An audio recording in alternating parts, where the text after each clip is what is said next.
Connecting cloud. Oke, halo teman-teman mahasiswa-mahasiswi Stekom semuanya. Selamat pagi, selamat siang, selamat sore, selamat malam. Kita ketemu di kuliah sesi yang ke-8. Ya, kuliah sesi yang ke-8 ya. Kuliah sesi ke-8 ini sebelum kita memulai kuliah sesi ke-8, seperti biasa ya, Pak Beni akan share nomor WA Pak Beni untuk kebutuhan kita berinteraksi selama mata kuliah akuntansi keuangan lanjutan 1 ya. Saat ini kita di kuliah sesi yang ke-8 teman-teman. Seperti biasa, di sini juga ada Bu Frida Yani. Ya, Bu Frida sapa dulu deh. Apa kabar Bu Frida? Ya, kabar Pak. Baik. Selamat siang. Selamat pagi, siang, sore, dan malam. Ya, Bu Frida boleh di-sharekan aja dia punya cover PPT-nya Bu Frida, akuntansi keuangannya Bu Frida. Sambil Bu Ya. Frida share ya, boleh share, bisa bantu Aduh, PPT-nya aja. enggak.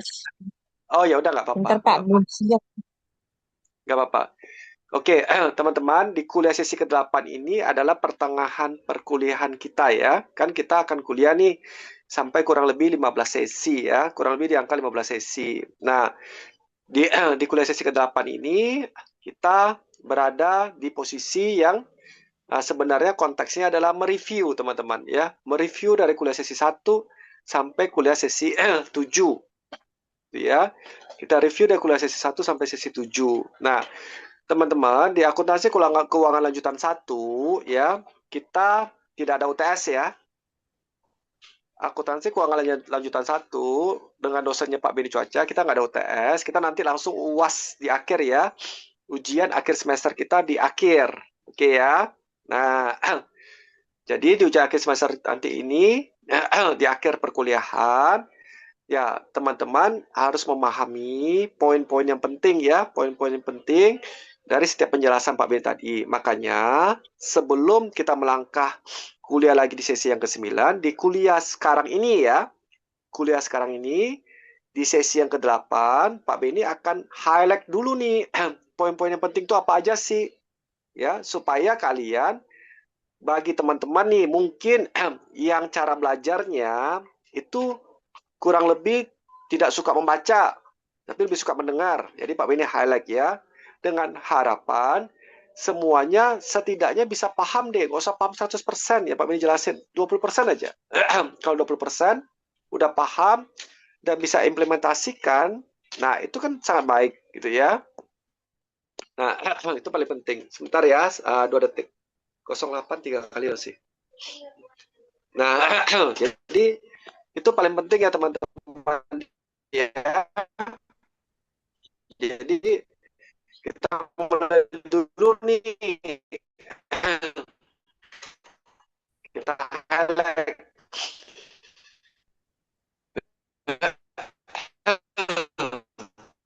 Semua orang mengatakan, aduh, accounting itu masuknya angka-angka pusing, puyeng gitu ya.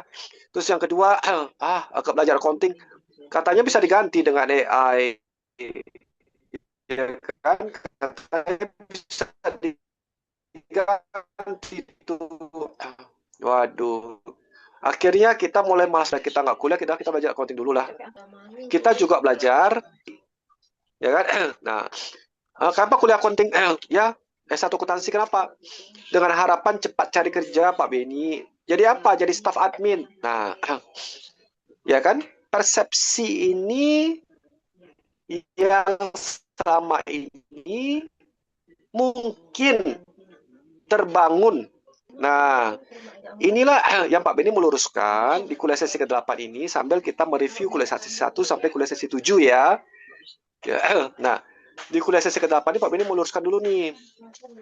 Jadi S1 akuntansi tadi tidak berujung menjadi staf admin. Tapi kan karir harus dari bawah Pak Beni. Dari staf admin dulu, baru bisa naik ke atas dulu. Nah, gitu. Nah, sampai di sini dulu kan ini fakta, ini realita. Sampai di sini Bu Frida mungkin ada mau menambahkan sedikit Bu Frida. Apa memang benar Bu Frida kuliah S1 akuntansi itu Bu Frida langkah karirnya harus menjadi staf admin dulu ya Bu Frida ya? Gimana pandangan Bu Frida? Ya bener Pak. Tes Bu Frida. Ya bener Benar Pak. ya? Jadi supaya supaya tahu apa yang ada di bawahnya ya Pak. Yang Nah, dikerjakan level staff ya, Bu. nah, nah, tapi sekarang, Bu Frida, teman-teman semuanya, ternyata staf admin ini dengan kemajuan teknologi AI itu ya, atau robotik hari ini, teman-teman semuanya dan Bu Frida, maka seringkali entry data processing itu bisa digantikan dengan teknologi. Seringkali. Memang betul, tidak semuanya perusahaan sudah menggunakan AI. Tapi dalam waktu beberapa tahun ke depan, secara bertahap, itu pasti akan menggunakan teknologi. Pasti masuk ke sana. Nah, sekarang mungkin ada yang pakai, ada yang tidak pakai gitu kan. Ada masih pakai tenaga manusia, ada pakai tidak pakai tenaga manusia. Nah, apakah salah kalau kita bekerja sebagai staff admin? Nggak ada yang salah, juga nggak ada yang benar. Kalau itu memang proses yang harus dilewati, kita lewati aja. Nah, tapi cara berpikir kita itu adalah luruskan dulu. Accounting itu bukan mau jadi staff admin, ya kan? Kalau accounting jadi staff admin, ya sayang dong kita berkuliah. Tujuan kita kuliah tadi ini, dunia akademisi tadi ini, kita kuliah tadi ini tujuan cuma apa? Dari data keuangan tadi itu, dari data keuangan, kita bisa konversikan menjadi informasi keuangan, ya kan? Dari informasi keuangan, kita bisa konversikan menjadi apa? Analisa. Dari analisa lah baru kita sajikan untuk mengambil sebuah decision. Oleh siapa? Pengambil keputusan. Nah, kita harus tahu dulu nih secara ultimate goal-nya gitu ya, secara tujuan final itu seperti itu. Tapi kalau masalah karir, kita mau merintis dari bawah itu sah saja, nggak ada yang salah. Pak, saya nggak mau merintis dari staff admin, saya mau merintis jadi supervisor. Boleh-boleh aja. Atau saya langsung loncat ke accounting manager.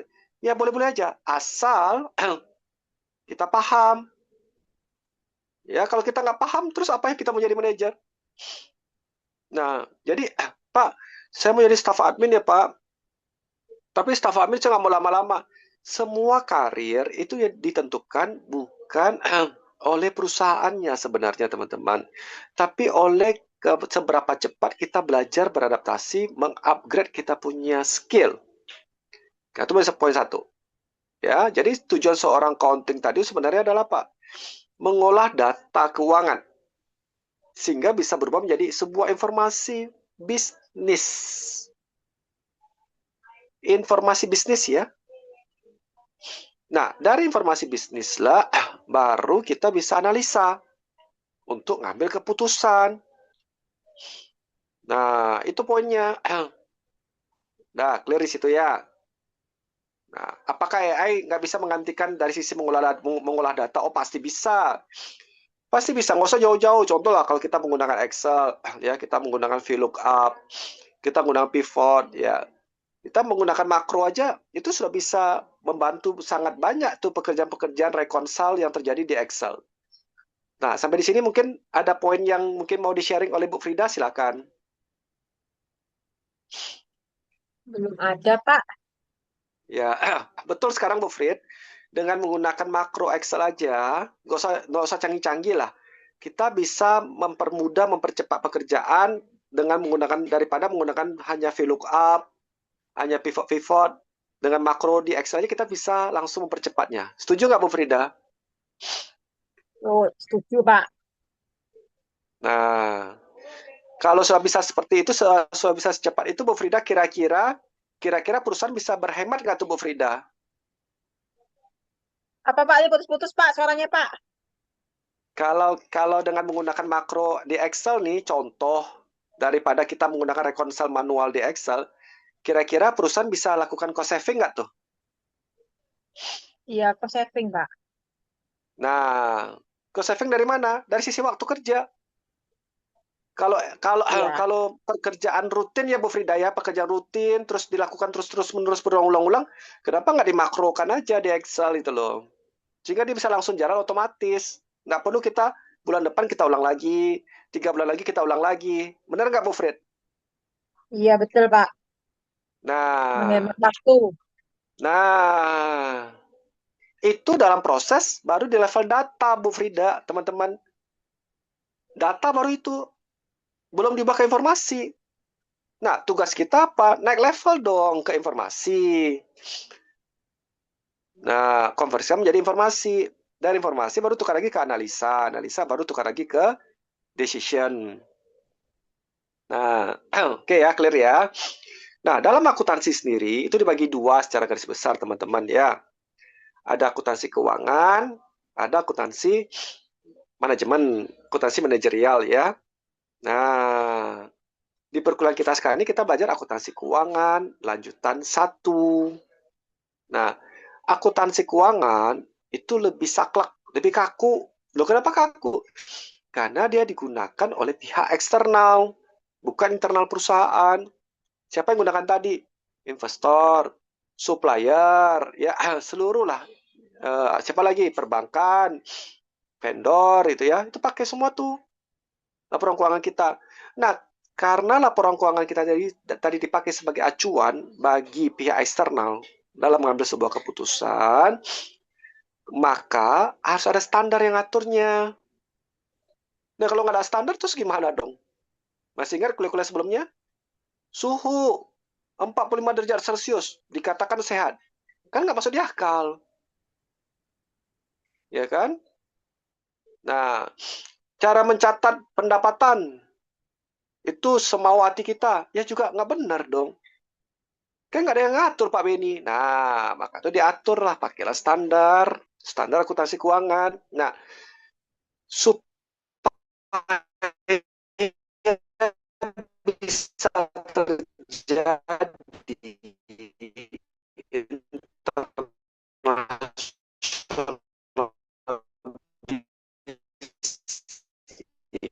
bisnis, ya, maka standar keuangan tadi itu harus juga standar secara internasional. Supaya kenapa? Ya jangan sampai dong kita buat laporan keuangan pakai standar akuntansi keuangan Indonesia. Kalau kita mau listing efek yang di Jepang, kita Amerika kita pakai lagi standar akuntansi keuangan Amerika. Iya kan? Sedangkan makanya itu harus bisa dipakai oleh satu standar dipakai oleh banyak negara. Nah, nama produknya adalah International Financial Reporting Standard (IFRS). Nah, siapa yang mengeluarkan produk tadi ini? IASB, International Accounting Standard Board. Nah, dia yang membangun standar ini sehingga bisa merata di seluruh negara gitu ya. Sama lah standar di seluruh negara tadi. Nah, di Indonesia namanya PSAK, Pernyataan Standar Akuntansi Keuangan. Ya kan? Pernyataan Standar Akuntansi Keuangan. Nah, kita beruntung, kita bersyukur ya karena komite ataupun dewan yang mengatur standar akuntansi keuangan Indonesia, kita harus berterima kasih sama mereka-mereka ini karena mereka sudah mengadopsi standar akuntansi keuangan internasional IFRS tadi ke dalam PSAK. Artinya, jika kita mengimplementasikan PSAK, itu sama dengan, ekivalen lah ya, kalau sama dengan kan nggak mungkin 100% juga sih ya, ekivalen dengan kita mengimplementasikan standar akuntansi keuangan internasional, atau disebut dengan nama IFRS, International Financial Reporting Standard. Nah, itu ya poin ceritanya ya dalam sesi 1 sampai sesi 7. Nah, kalau beda dengan akuntansi manajemen, itu akuntansi pelaporan yang dibangun sesuai dengan kebutuhan dari internal perusahaan untuk melakukan zoom in. Dia mau lihat proses apa, bisnis proses yang mana, bisnis model yang mana, agar bisnisnya tidak stuck, bisa bertumbuh. Dia mau kontrol di bisnis model yang mana nih, secara keuangannya tadi. Nah, otomatis karena dia yang mau sendiri untuk kebutuhan internal perusahaan tadi, supaya bisnisnya bisa bertumbuh, bisa berlari. Maka dari itu, tidak punya standar yang merata. Jadi, akuntansi manajemen itu pasti berbeda-beda. Bahkan dalam satu perusahaan saja, jika direktur utamanya berganti, itu bisa berbeda tuh. Karena sesuai dengan fokus daripada si direktur utama. Nah, sampai sini suara Pak Beni masih terdengar, Bu Frida? Halo Bu Frid, tes. Bu Frida. Tes, tes. Tes, Bu Frid. Suara Pak Beni hilang, Bu Frid. Halo? Tes, Bu Frid. Bu Frid. Testing. Testing. Oke. Halo? Iya, Pak. Ini aku putus, Pak. Suara Pak Beni masih masuk. Masih, masih. Ini aku yang putus. Masih, Pak, suaranya, Pak. Uh, apa recordnya bisa lanjut? Recordnya masih hidup sih, Pak. Masih hidup ya? Masih hidup nih Bu Frid ya? Iya, masih masih belum putus.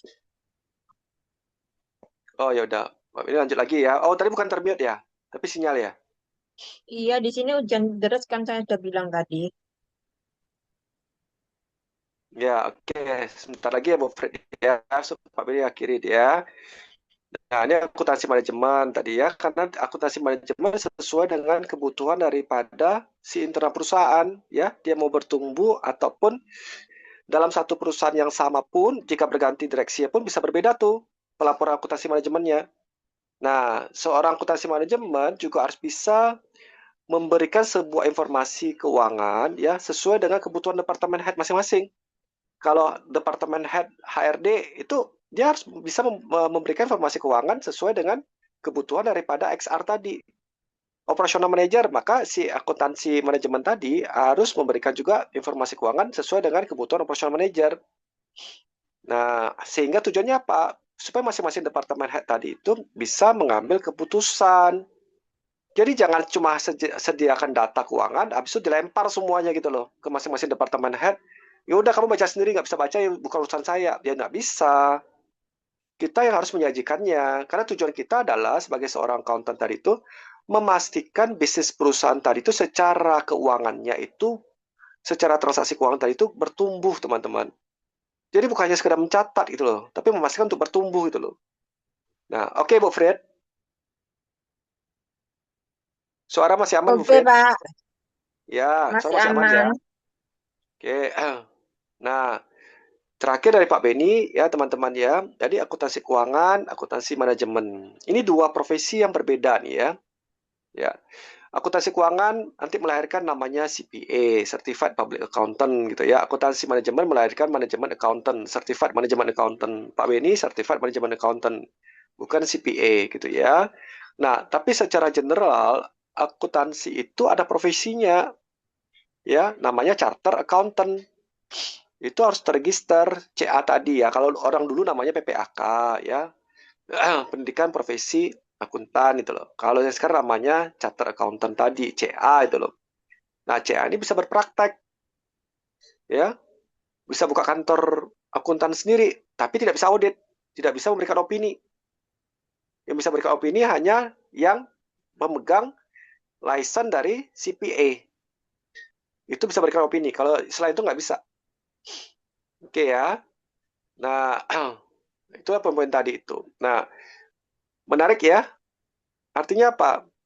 Dunia accounting ini sangat luas.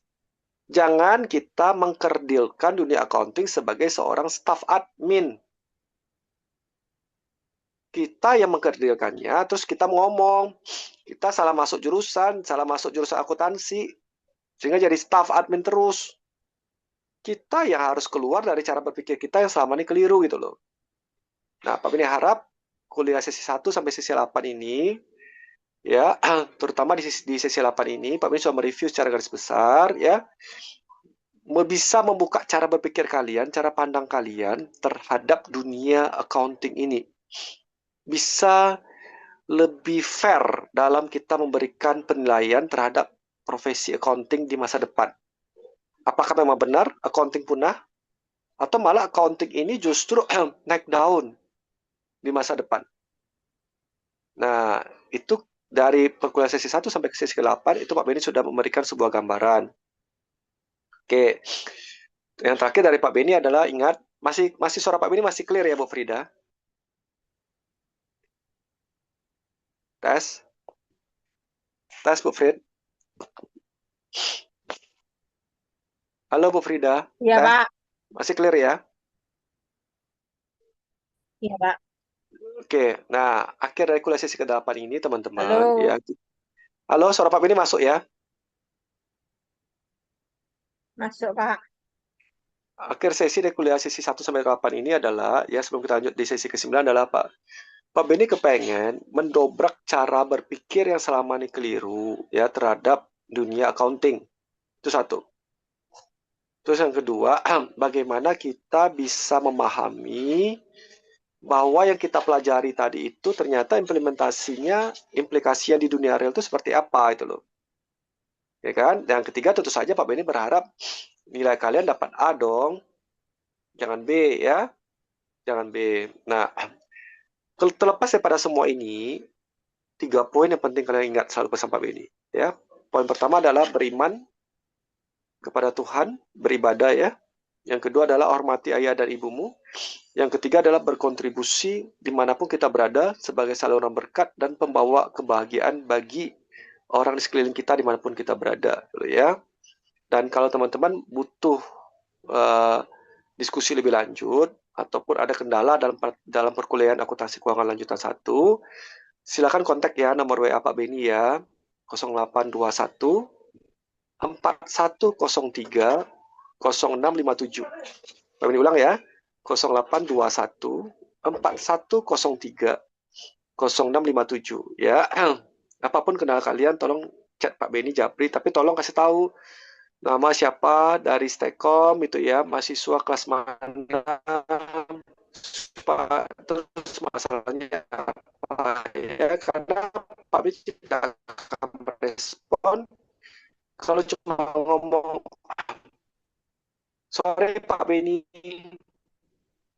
nah ini lagi ada masalah, Beni nggak akan respon ya, bukan karena ngesop security dalam hal digital ini berbahaya teman-teman ya. Jadi Pak Beni harap itu semuanya gak usah stres dalam perkuliahan akuntansi keuangan lanjutan 1, karena cara Pak Beni menjelaskan itu sangat pelan, slow, dan tidak seabrek-abrek materi. Tenang aja, slow aja, slow aja, slow aja kita ya, pelan-pelan, pelan-pelan. Yang penting kalian bisa paham, ya, ya bisa mengerti, bisa applicable-nya bisa dapat. Nggak usah 100% teman-teman. 20%-nya kalian paham dan bisa applicable-nya. 20% aja. Itu sudah dapat nilai A kalian. Wah, sesimpel itu Pak Beni. Applicable-nya loh ya. Kalian harus paham ya. Bukan hanya dinilai KHS dapat A itu loh teman-teman. Itu penting ya. Siapa yang nggak mau dapat nilai A? Pak Ben pun juga, siapa yang tidak mau memberikan kalian nilai A? Pasti mau, ya kan? Tapi untuk apa nilai A tadi kalau kita tidak bisa implementasikan? Pertanggungjawaban nilai A itu berat, teman-teman. Ya, jadi Pak Ben harap kalian paham di sini ya. Oke, kita ketemu di kuliah sesi yang ke-9 berikutnya. Oke, terima kasih banyak ya teman-teman semuanya. Bu Frida, terima kasih banyak ya Bu Frid. Bu Frida. Thank you Bu Frida. Halo, Bu Frida. Terima kasih. Tes, tes, Bu Frida. Tes. Halo Bu Frid. Tes Bu Frida. Halo. Nah, suara Pak Winnie udah masuk kembali. Tadi sempat putus di recordingnya atau tetap jalan nih Bu Frid? Iya, sudah selesai berarti ya, Pak ya? Sudah, Sudah selesai ya, Pak? Terus lagi, sudah, Pak, sini sinyalnya jelek sekali ya, Pak ya? sudah Bu Frid, sudah Bu Frid. Iya, Pak. Putus ya, Pak? Ya, putus.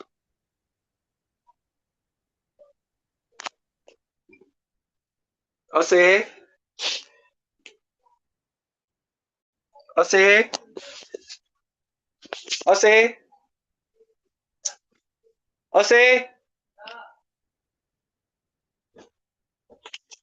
Mana Pak Dedi?